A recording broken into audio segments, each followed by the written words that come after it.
안녕하세요. 여러분들 잘 지내셨죠? 앞 시간에 우리가 측정에 대한 얘기를 했어요. 측정은 뭐예요?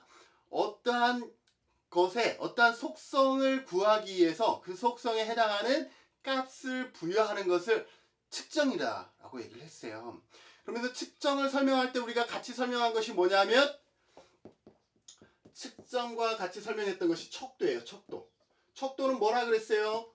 도구. 척도 도구. 척도는 도구다라고 했어요. 측정은 어떤 값을 부여하는 것을 측정이다라고 했죠. 그래서 측정에는 뭐가 있다 그랬어요? 네 가지 수준이 있다 그랬죠. 명목 수준의 측정. 뭐예요? 베타성과 상호 베타성과 포괄성이 있어야 된다라고 얘기를 했죠. 명목 다음에 뭐예요? 서열. 서열은 뭐예요? 높고 낮음, 많고 적음에 뭐가 있어? 위계만 존재하죠. 다음 뭐예요? 등간. 등간은 위계가 존재하면서 그 사이와 사이가 간격이 일정할 때, 그러나 뭐가 없을 때, 절대영이 없을 때를 우리는 뭐라? 등간 수준의 척도라고 얘기를 했고, 맨 마지막에 비율 수준은 절대 0이 존재할 때. 그죠? 등간에는 뭐예요? 절대영은 아니지만 어떤 기준점 0은 존재하는 거예요. 그죠? 온도 0도씨. 근데 온도 0도씨는 절대 0이 아니라 기준점 0이라고 했죠. 절대 0의 의미는 뭐예요? 없다라는 거. 0이라는 것은 그 값이 없다라는 것을 의미할 때 여기에 해당된다. 신문 구독률 이런 거예요. 그래서 등간 수준은 더하기 빼기는 가능해요. 온도 2도에서 2도가 올라가면 4도가 된다라고 얘기할 수 있어요. 그런데 온도 2도의 절반은 1도라고 얘기할 수가 없는 거예요. 왠 줄 아세요? 온도 0도의 절반은 그럼 뭐야? 0도가 돼버리잖아. 나누기가 안 되죠. 기준점 0이라 나누기가 안 돼요. 근데 여기는 다 된다라는 거죠. 왜? 0이라는 의미가 기준이 아니라 단순히 뭐기 때문에 절대 0이기 때문에 여기는 곱하기, 나누기, 더하기, 빼기 전부 가능하다라는 것을 앞 시간에 얘기를 했고요. 이번 시간에는 이 도구에 관한 얘기를 할 거예요. 도구는 이런 거잖아요. 체중계냐, 양팔 저울이냐, 윗접시 저울이냐, 이러한 얘기들을 할 것이다 라는 거예요. 그러니 같은 어떤 몸무게를 재지만 도구가 뭐냐에 따라서 몸무게를 잴 때 정확도도 달라질 수 있고요. 그 값의 형태도 달라질 수가 있는 거예요. 화씨 온도계로 재느냐, 섭씨 온도계로 재느냐. 이러한 얘기들을 할 것이다 라는 거예요. 그래서 척도는 뭐다? 이 값을 부여하기 위한 도구를 뭐라 그런다? 척도라고 얘기를 하는데 여기서 잠깐 띠링띠링 사람들이 가끔 이런 질문을 해요. 교수님 척도는 뭐고 지수는 뭐예요? 아까 교수님 앞 강의 때도 이런 얘기를 했어요. 우울증 척도라는 얘기도 한 것 같고요. 중간중간에 우울증 지수 아니면 행복지수라는 단어도 쓴 것 같아요. 그죠? 이런 얘기를 했죠. 그래서 이 척도나 이 지수는 이렇게 약간 혼용해서 쓰이기도 해요. 큰 차이가 없다라는 거죠. 그래서 하나의 이 척도나 지수는 다수의 문항을 통해서 하나의 개념을 측정하기 위한 것이에요. 우울증 척도도요. 하나의 문항으로 우울증. 너 우울해?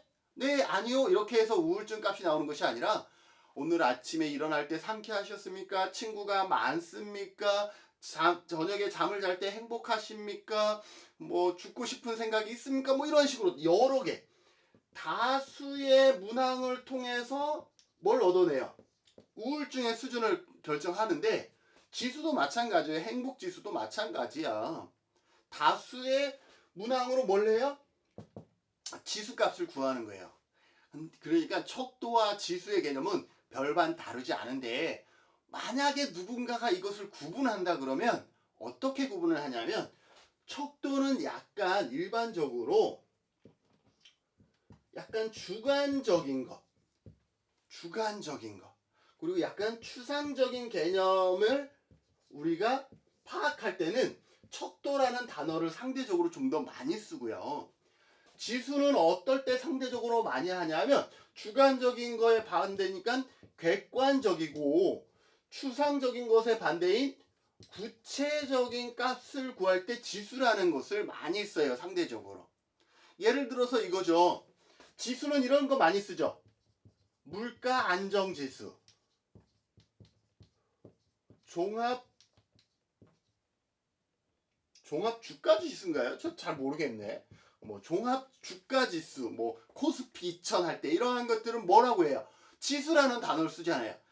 근데 이러한 부분들은 상당히 얘에 비해서는 상당히 어때요? 객관적이고 구체적인 값들이죠.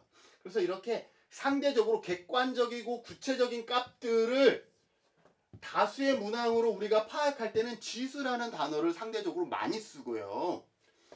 우울증 지수, 행복 지수는 지수라는 단어를 쓰기도 하지만 우울증 척도도 많이 쓰죠. 행복 척도. 그래서 사회가 우리가 쓰는 것은 보통 지수보다는 척도가 많아요. 왜? 우리는 인간 심리적인 얘기들을 많이 하잖아요. 그죠? 주관적. 여러분들의 우울 수준이라든지 만족 수준이라든지 행복 수준이라든지 이런 걸 많이 하기 때문에 우리는 지수보다는 척도라는 단어의 도구를 더 많이 쓰는 거예요. 둘 다 도구예요. 둘 다 도구. 그죠? 둘 다 도구예요. 도구인데 어떤 도구를 더 많이 쓰느냐? 척도를 더 많이 쓴다라는 거죠. 그래서 저는 한 10년, 15년 전에 어떤 책도 샀냐 하면 서점에 가보면 뭐 척도집이라는 게 있어. 척도집. 여기에 보면요. 막 이런 거야. 우울증 수준 척도는 몇 개 막 돼 있고요. 문항들이 그렇게 돼 있고 뭐 청소년 무슨 척도, 노인 무슨 척도 이러한 척도들만 수록돼 있는 만큼 두꺼운 책. 여기에 보면 내가 연구에 필요한 척도들, 그 도구들이 다 있는 거죠. 이분이 행복한지 안 한지를 묻기 위해서 내가 어떤 도구를 써야 될 거 아니에요. 그 도구가 그 안에 빼곡빼곡이 다 적혀 있는 것을 척도집이라 그러는 건데 그것을 많이 쓴다, 썼었다, 샀었다 라는 거죠. 그래서 척도와 지수도 여러분들 좀 구분할 수가 있겠어요? 얼마나 상대적으로 객관적이고 구체적인 자료를 구할 때는 우리가 지수라는 단어를 많이 쓰고 우리 친구 지수 아니에요. 그죠? 여러분들 친구 지수 있는 거 알아요. 친구 지수 말고 반면에 주관적이고 추상적인 자료를 구할 척도라는 단어를 주로 활용하는구나. 이렇게 기억하시면 될 것 같아요. 자, 그러면 우리가 처음으로 배울 것은 이 척도에서 총합 평정 척도라는 게 있어. 이 총합 평정 척도는 뭐냐면 총합가 뭐냐면 합한다라는 거야. 평정이라는 것은 뭐냐면 점수예요. 점수. 총합 평정 척도는 뭐냐면 합해서 점수를 구하는 것, 값을 구하는 것을 뭐라 그래요? 총합 평정 척도라 그러는데 이 총합 평정 척도는 일반적으로 보기가 많은 것이 아니라 예, 아니요, 뭐 이 정도예요. 맞다, 틀리다, 뭐 이 정도의 어떤 유형으로 만약에 맞으면 예라고 하면 1점, 아니요라고 하면 0점인 거죠. 그래서 질문이 10개의 문항이 있는 거예요. 10개의 문항이 있으면 이 문항이 각각의 의미가 있는 것이 아니라 전부 다 더했을 때 우울증 값을 나타내는 거예요. 그런데 전부 다 내가 더했더니 뭐예요? 9점이 나왔어. 전부 다 예인 거야. 아침에 일어나기가 힘드십니까? 예. 친구가 없습니까? 예. 괴롭습니까? 예. 이렇게 해서 9점이 나온 거야. 10개 문항 중에 9점이 나온 거야. 그러면 어때요? 우울증이 아주 심각한 수준이구나. 이렇게 하는 것을 뭐라 그래? 총합 평정 척도라고 얘기를 해요. 총합 평정 척도는 어떤 것이다? 이렇게 다수의 문항으로 그 각각을 더해서 점수를 매기는 것을 총합 평정이다 라고 얘기를 합니다. 무슨 말인지 아시겠죠? 총합 평정은 다수의 문항을 전부 다 더해서 그것을 점수값으로 삼는 거예요. 우리가 일반적으로 시험 보는 대부분의 시험은요 전부 다 총합평정이에요. 여러분들이 이제 중간고사도 보시고 기말고사도 보시고 사회복지 1급도 보잖아요. 이 시험은 뭐예요? 척도의 중에서 총합평정에 해당돼요. 왜? 여러분들이 그 맞으면 1점 틀리면 빵점 해서 그거 전부 다 한 다음에 여러분들이 점수가 나오잖아요. 이해되시죠? 그렇잖아요. 만약에 30문제면 30개 중에 몇 개 맞았기 때문에 그 100분율로 환산하기 때문에 100점 만점에서 몇 점이 되는 거지. 어쨌든 전부 다 더해서 값을 점수를 내는 것. 여러분들이 이제까지 봤던 모든 시험이 총합평정인 거예요. 보기만 예 아니요가 아닌 거죠. 그러면 교수님 아까 예 아니요 아니 예를 들어 가장 많이 쓰는 게 이러고 일반적으로 뭐 자 우리가 아까 시험 대부분의 시험이 뭐라 그랬어? 그래요. 이제까지 우리가 봤던 시험이 총합평정이다 라고 얘기를 했잖아요. 불안하다. 제가 지금 약간 불안한 게요. 제 카메라가 뭔가 이상한 것 같은데 지금 계속 이렇게 진행을 해야 되는지 말아야 되는지 이거 카메라의 전문가가 아니기 때문에 애매하네요. 일단 진행을 해보겠습니다. 뭐 나중에 또 녹화가 안 되면 내 운명이니 이렇게 살아야 되겠죠? 네, 계속 할게요. 나중에 혹시 영상 화질이 떨어지거나 뭐 이랬을 때 김준훈 교수 참 고생이다. 혼자 새벽에 일어나서 뭔 쇼를 하고 있냐 뭐 이렇게 생각하시면 될 것 같아요. 아무튼 이제까지 여러분들이 봤던 시험이 뭐다? 총합평정이다 라는 거예요. 더불어서 뭐예요? 더불어서 5점 리커트 척도 있죠. 우리가 가장 많이 설문지를 받으면 가장 많이 쓰는 거 뭐예요? 만족, 매우 만족, 만족, 보통, 불만족, 매우 불만족. 이것도 따지고 보면 뭐예요? 그 하나의 문항이 중요한 게 아니라 이 다수의 문항을 전부 다 합해서 일반적으로 우리가 통계값으로 활용하거든요. 그래서 리커트 척도도 뭐에 해당한다? 총합평정 척도의 한 부분이다 라고 보시면 될 것 같아요. 전부 다 이렇게 어떠한 값을 전부 다 합해서 그것의 값을 부여하는 것을 다 총합평정이다 라고 보시면 될 것 같아요. 그래서 우리가 보는 시험도 총합평정이고 우리가 설문할 때 많이 했던 5점 리커트 척도도 총합평정 척도라고 보시면 될 것 같습니다. 자, 그러면 교수님 금방 리커트 척도라고 얘기를 했는데 여러분들 리커트 척도가 뭔지 아세요? 아시죠? 리커트 척도. 리커트 척도 이거잖아요.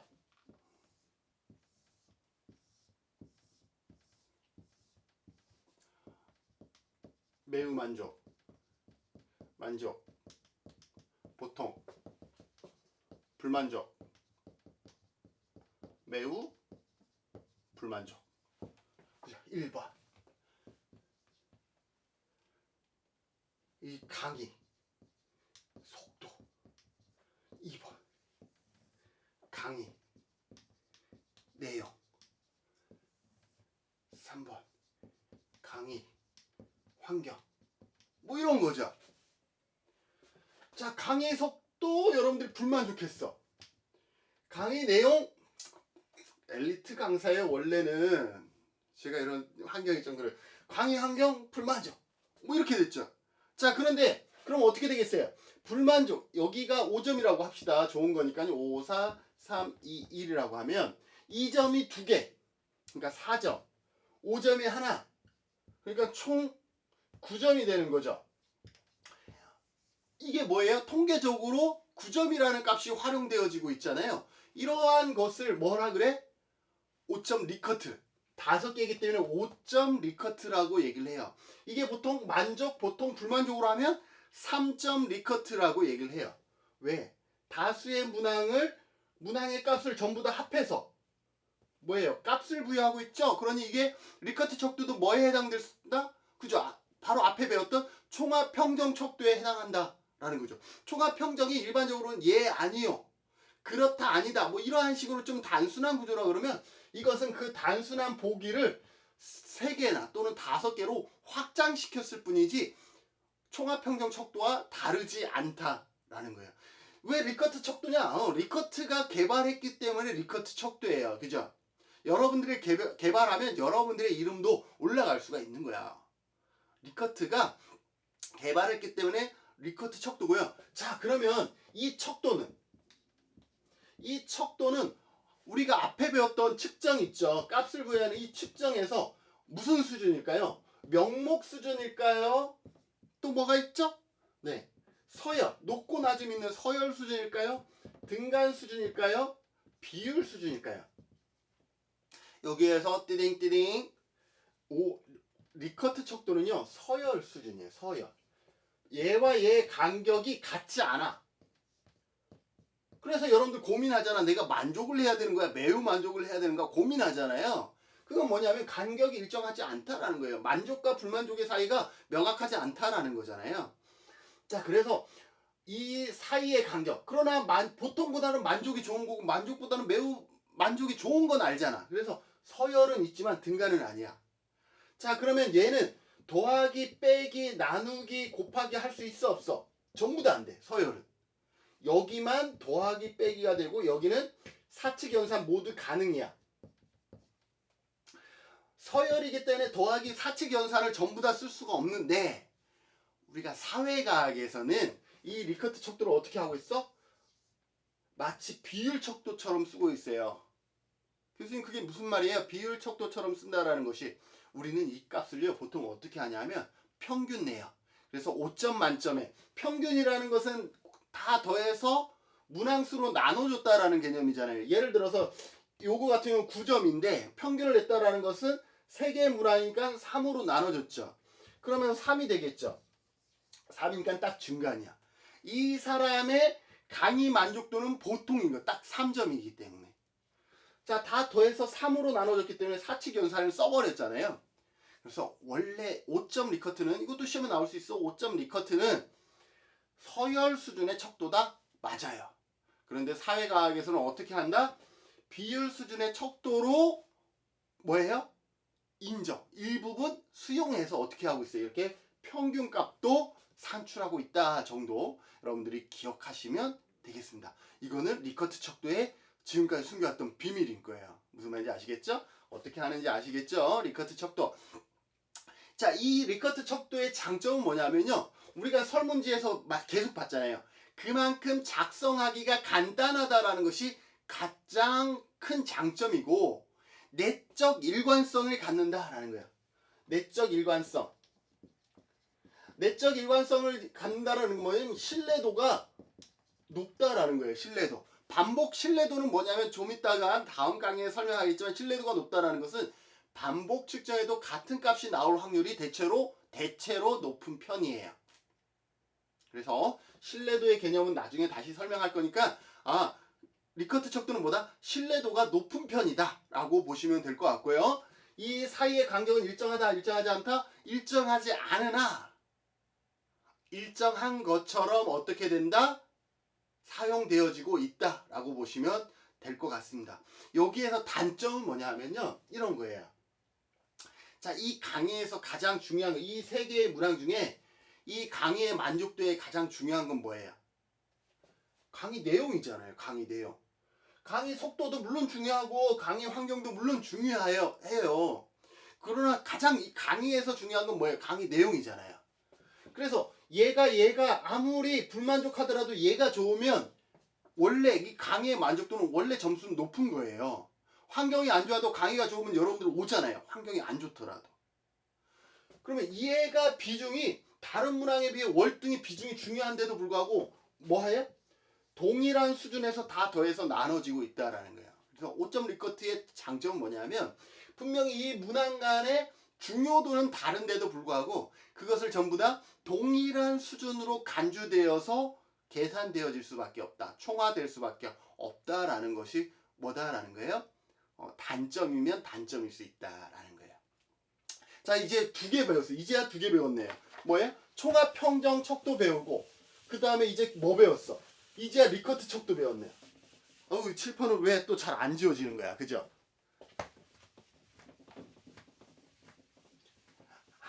이거 알겠어. 제가 여기 창고지만 여기가 그 카메라가 계속 있어서 습하면 안 되잖아요. 그래서 제습기를 켜놨더니 너무 건조해서 안 마르네, 안 닦이네. 이제 알았네.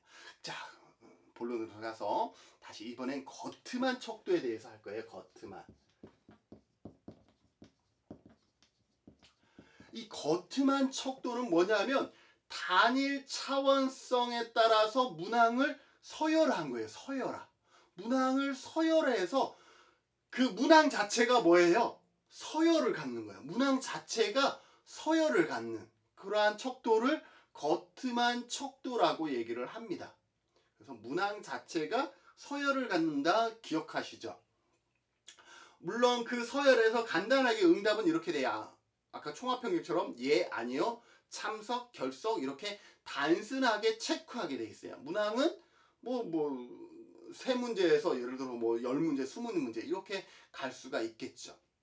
그래서 이 거트만 척도의 특성은 뭐냐면 일단 하나를 물어보는 단일 차원성이에요. 단일 차원성. 그 다음에 아까도 말했듯이 문항을 어떻게 해요? 문항에 서열화. 문항 자체가 서열이 된다라는 거. 그 다음에 이 문항이 누적 척도예요. 누적 척도. 이러한 개념들은 여러분들이 기억하셔야 돼요. 그리고 문항의 뭐예요? 응답의 일괄성. 일괄성이 유지가 돼야 돼요. 자, 무슨 말이냐? 교수님 전혀 모르겠어요. 예를 들어야 되겠지. 예.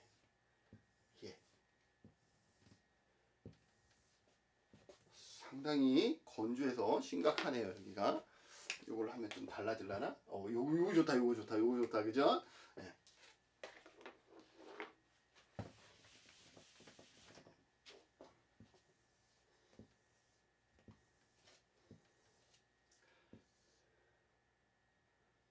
아까 뭐 단순하게 가라 그랬으니까 단순하게.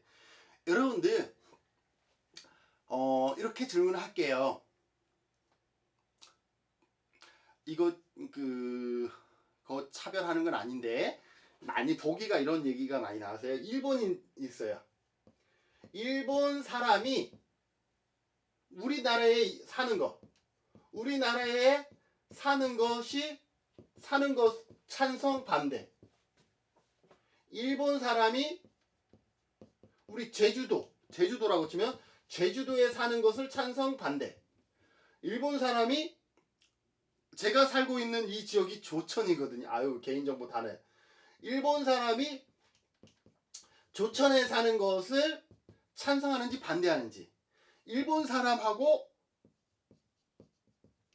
내 자녀가 결혼하는 것을 찬성 반대. 이런 식으로 문항과 문항 사이에 이미 뭐가 되냐면 서열화가 돼 있는 거예요. 무슨 말이냐라는 거죠. 일본 사람이 사는 거, 우리나라에 사는 것을 찬성한다. 그러면 이걸 물어볼 필요가 있는 거예요. 그러면 우리나라에 사는 거 괜찮아? 그럼 제주도에 사는 거 어때? 괜찮아? 근데 이렇게 하죠. 아니야, 우리 마을에 사는 건 난 싫어. 개인적으로 싫어. 그러면 이 문항을 물어볼 필요가 있어요, 없어요? 없다라는 거예요. 왜? 우리 마을에도 살기 싫은데 자녀 결혼을 찬성할 리가 별로 없죠. 당연히 이렇게 된다라는 거예요. 문항 사이에 이미 뭐가 있어? 서열이 정해졌다라는 거죠. 예를 들어서 이거죠. 일본 사람이 우리나라 사는 것도 난 싫어. 개인적인 거예요. 난 싫어. 당연히 우리나라에 사는 걸 싫어하니까 제주도도 싫고 우리 바로 옆에 우리 마을을 또 당연히 싫고 이렇게 싫겠죠. 이렇게 뭐예요? 이 문항 1번, 2번, 3번, 4번 문항이 이미 문항 자체가 서열이 이루어졌다. 그렇게 만드는 것을 거트만 척도라고 얘기를 해요. 이 거트만 척도는 어때요? 문항 자체가 서열이 이루어졌잖아요. 문항 자체에 강도가 있잖아요. 아주 강한 것에서부터 약한 것. 어느 게 이걸 강하다라고 하면 아주 강한 것에서부터 약한 것. 근데 문제는 뭐냐 하면 여기에는 뭐가 존재해요? 서열이 존재하는데 어때요? 논리적. 여기가 이게 논리적이라야 되는 거예요. 만약에 이렇게 돼버렸어요. 이렇게 돼버렸어. 자, 그럼 논리가 어떻게? 내가 생각했던 논리가 어떻게 돼버리는 거예요? 무너지고 있는 거죠. 일본 사람이 우리나라에 사는 거 반대하는데 우리 동네에 사는 건 찬성한대. 이건 논리가 무너져 버린 거죠. 이렇게 논리가 무너져 버리면 거트만 척도를 쓸 수 있어요, 없어요? 없어요. 그렇잖아. 이건 누적 척도인데 누적이 안 돼 버리고 있잖아요. 그래서 이거 할 때 보통 재생계수를 구하는데 이 재생계수는 뭐냐 하면 사람이 실험을 해보는 거죠. 실험을 하는데 어떻게 되냐면 1에서 이건 기억 굳이 안 하셔도 돼요. 전체 응답자가 10명이고 문항이 하나 둘 셋 4개잖아요. 곱하기 4.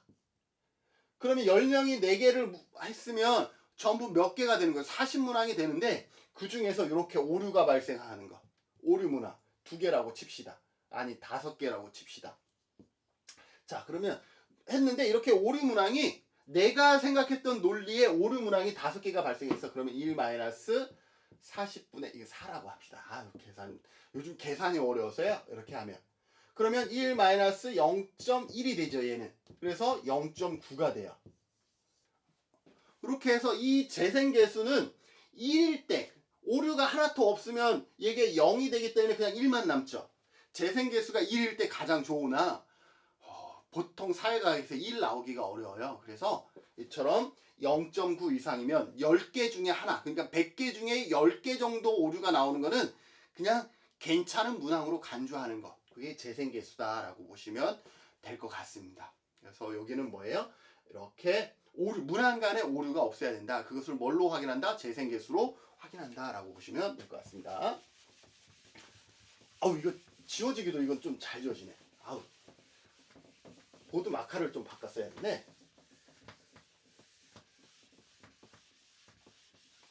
자, 그 다음에 지금 우리가 총합 평정했고 그 다음에 리커트 했고 그죠? 그 다음에 방금 했던 게 커트만 했었잖아요. 이번에는 뭐냐면 보가더스 사회적 거리 척도예요. 거리. 시간이 많이 지난 것 같아서요. 이거는 뭐냐면 아까 이거 했었죠. 지우지 말걸. 우리나라에 사는 것 찬성. 제주도에 조천에 조천 놀러오면 꼭 연락하세요. 그 다음에 자녀 결혼 했는데 아까 일본이라고 했잖아요. 이 보가더스 사회적 거리 척도는 뭐냐면 이것도 마찬가지 이 거트만이 갖고 있는 누적 척도예요. 누적 척도. 그 누적 척도를 어떻게 했냐면 인종이나 민족에 대해서 사회적인 거리를 보기 위해서 약간 확장시켰다라고 보시면 될 것 같아요. 리커트 척도도 리커트가 개발해서 그렇지만 보가더스도 마찬가지 보가더스가 개발해서 만들어졌는데 예를 들어 이거죠.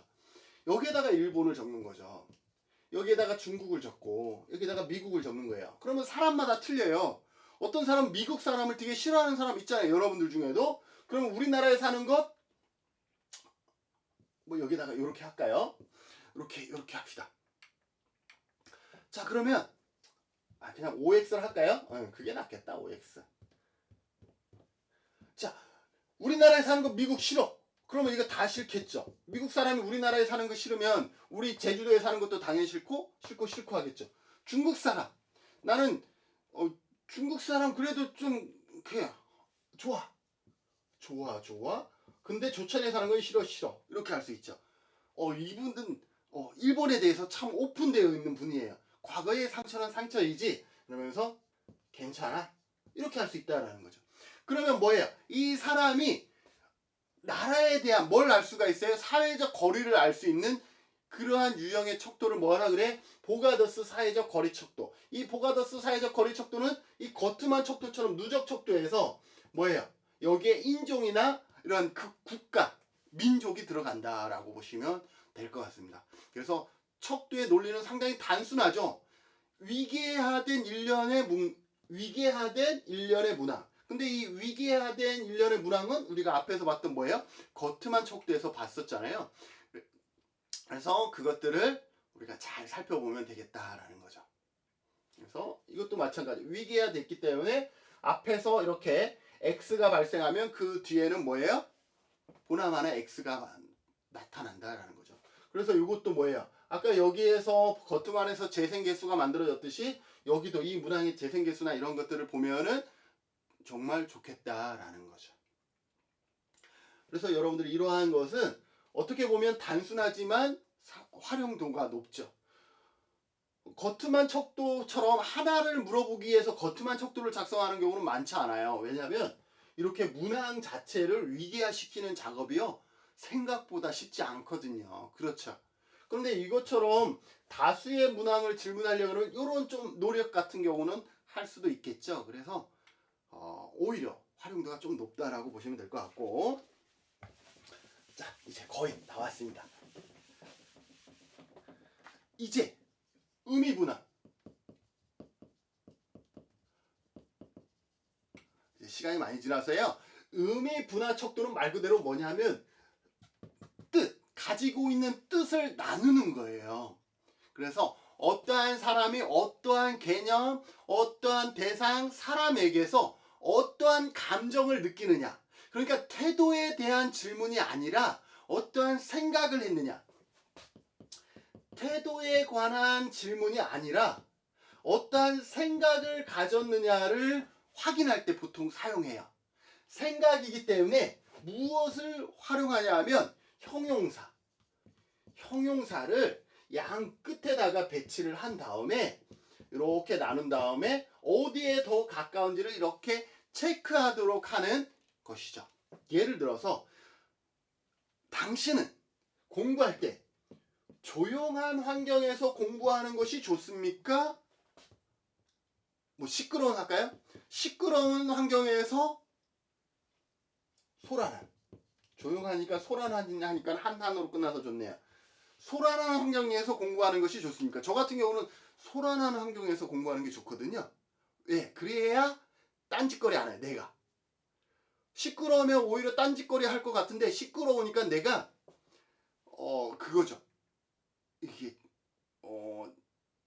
정신줄을 놓지 않은 거예요. 열심히 뭔가 할 수 있는 거야. 오히려. 그래서 저는 카페나 이런 데 가서 공부하는 걸 더 좋아하죠. 그러면 어떻게 해요?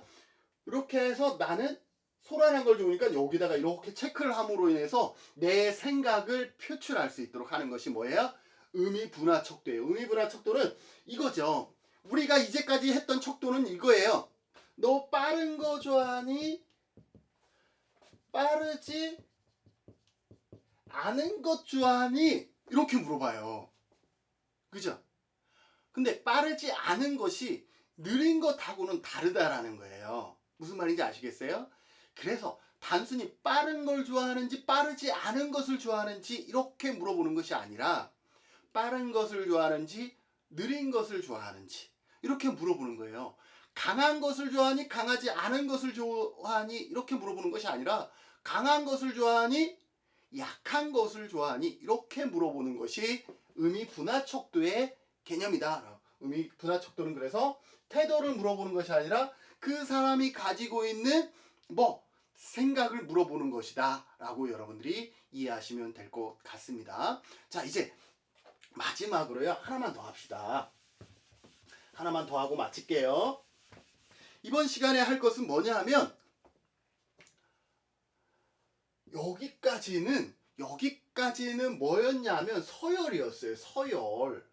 쉽게 이야기하면 서열 척도에 가깝거든요. 그런데 여기 이제 하는 서스톤 척도는 뭐냐면 등간 수준. 유일하게 등간 수준의 척도라고 보시면 될 것 같아요. 그래서 이 서스톤 척도는 이 리커트 척도의 단점을 보완했다라고 보시면 될 것 같아요. 리커트 척도에 어떤 단점이 있었냐면 문항이 여러 다수의 문항을 물어볼 때 그 비중이 높은 문항이 있고 비중이 좀 가벼운 문항이 있는데 리커트 척도는 어떻게 해요? 단순히 그것을 전부 다 합해서 평균을 내던가 아니면 합한값 자체를 활용을 했잖아요. 그러다 보니까 난이도가 비중이 높은 질문도 그냥 동일한 점수, 비중이 낮은 점수도 동일한 점수였기 때문에 문항과 문항 사이에 뭐가 없어. 간격이 일정하지도 않았다라는 거죠. 그래서 서스톤 척도는 어떻게 하냐 하면 설문 문항들 사이에 경험적으로 위계 질서를 부여하는 거예요. 문항들 사이에 위계 질서를 부여함으로 인해서 그 간격을 어떻게 해야 하는 거예요? 단순히 서열을 넘어서 등간 수준으로 만들어주는 거예요. 그러면 그것을 어떻게 위계화시켜요? 라고 했을 때 사전평가를 하는 거예요. 반드시 누군가가 사전평가를 해서요. 쉽게 얘기하면 1번 문항이 있는데 1번 문항이 우울증에 미치는 중요도에 대해서 하는 거예요. 1번 문항이 우울증에 영향을 미칠 우울증을 측정할 때 얼마나 중요한 문항이라고 생각하는지를 이렇게 아주 중요한 문항이라면 7점을 체크를 하는 거죠. 그러면 이렇게 1번 문항은 7점이고 2번 문항은 예를 들어서 보통 한 3점 정도로 체크를 했다라고 쳐요. 그러면 서스톤 척도는 어떻게 하냐면 이렇게 해서 계산되어진 것을 문항별 가중치를 추가를 해주는 거예요. 가중치. 각 문항에다가 1번 문항에는 가중치 7을 해주고, 쉽게 얘기하면 2번 문항에는 가중치 3을 해주는 거예요. 얘가 7이니까 훨씬 가중치가 커지잖아요. 그래서 이렇게 사전 평가를 해서, 이 사전 평가를 어떻게 문항에다가 척도치라고 하는 책도 있고요, 가중치라고 표현하는 것도 있는데, 이렇게 문항에다가 척도치 또는 가중치를 어떻게 해요? 곱해준다라는 거예요. 그러면서 어떻게 해요? 문항의 수준을 반영을 해준다라는 거예요. 그렇게 해서 어떻게 해요? 다른 척도에 비해서 등간 수준으로 척도를 만들어준다라는 거예요. 등간이니까 훨씬 더 의미 있겠죠, 값들이. 반면에 단점은 뭐냐면, 이렇게 서스틸 척도를 하려고 그러면 반드시 뭘 해야 되냐면 사전평가를 해야 돼요. 그렇게 사전평가를 해야 되기 때문에 시간이 한 단계 더 걸리겠죠. 한번 평가해서 그것을 분석해서 가중치, 척도치를 구하고 그것을 다시 문항에 반영을 하기 때문에 시간과 비용이, 또 노력이 더 많이 들어가는 거예요. 그래서 그것이 단점이면 단점이다 라는 거고요. 그리고 누군가가 이렇게 사전평가를 하잖아요. 그런데 이 사전평가를 한 누군가도 어떻게 보면 이거 뭐예요? 주관적인 거잖아요. 주관적인 거잖아요. 이게 얼마나 여기에 중요하냐라고 물어봤을 때 7이라고 응답하는 것도 3이라고 응답하는 것도 어떻게 보면 주관적인 거잖아요. 그래서 그 자체도, 사전문항 평가 자체도 어떻게 보면 주관적이다라는 뭐가 있다라는 거예요? 한계가 있다라고 보시면 될 것 같습니다. 오늘 수업은 여기까지 하고 마치겠습니다. 수고하셨습니다.